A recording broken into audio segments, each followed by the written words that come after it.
So there is this Japanese architect who builds houses for a living. And he's traveled the world for the last 30 years building houses, gorgeous houses, beautiful, one-of-a-kind, luxurious, stunning houses from scratch. He's traveled the world, he's built houses for 30 years, and he has realized that it is time for him to retire.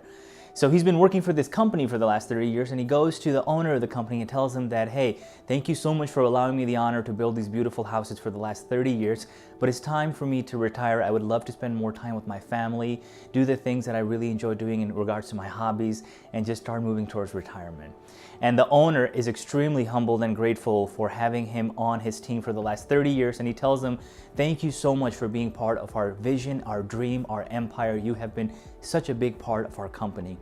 But before you leave, I would love for you to do one last thing for me. This is one last favor. After you do this, you can 100% go on your way, and we will shake hands and we will tell you the best of luck, and you can move forward. And he's like, okay, what is the one last favor? He tells him, can you please build one last house for us? This is it. This is the last house. After you build this house, you can go, right?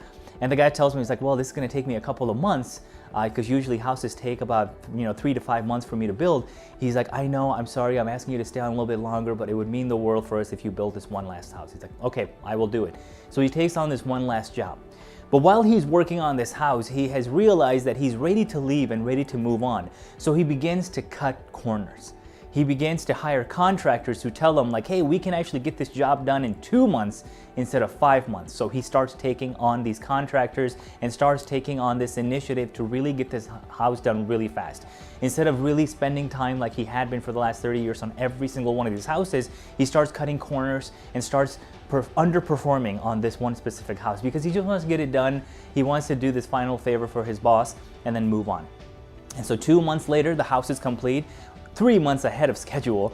So he goes back to the owner of the company, his boss, and tells him, thank you again for allowing me to do this, but the last house is complete, so I'm going to head out now. And the boss tells him, hey, before you leave, I have something that I want to give you. He's like, oh, sure. And in front of him, there's a box sitting right in front of him on the desk, and he kind of slides it forward to this gentleman. And the architect opens up this box, and his heart sinks immediately. Inside this box, there's these gold set of keys.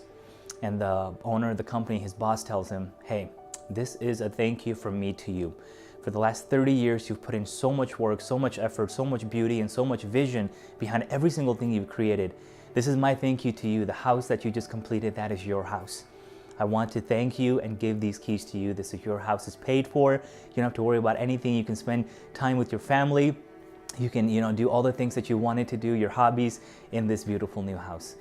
And immediately this architect, he gets really emotional, and the first thing that crosses his mind is, for the past 2 months, I've been working on my own house.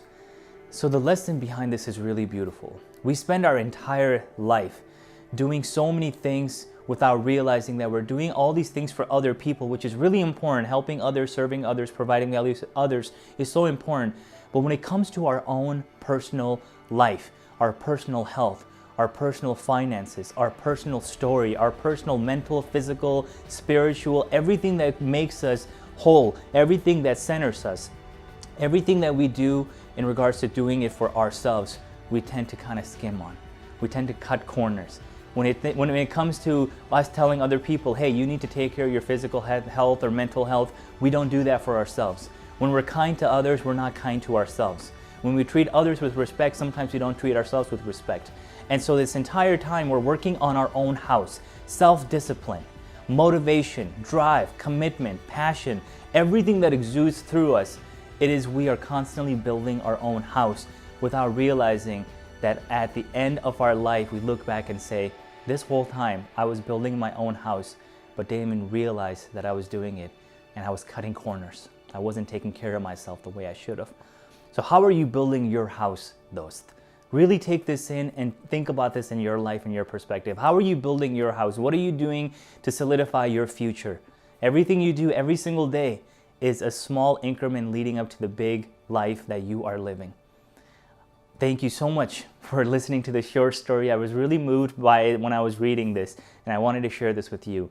And again, thank you for being part of the Abundant Desi family as we build our house together, you and me together, as we're making a big difference in this world together. Thank you for allowing me to teach you, empower you, inspire you. It means more than you can possibly imagine. So go out there, build your house, be abundant, be amazing. I love you, and we will see you next week. Thank you, Dost.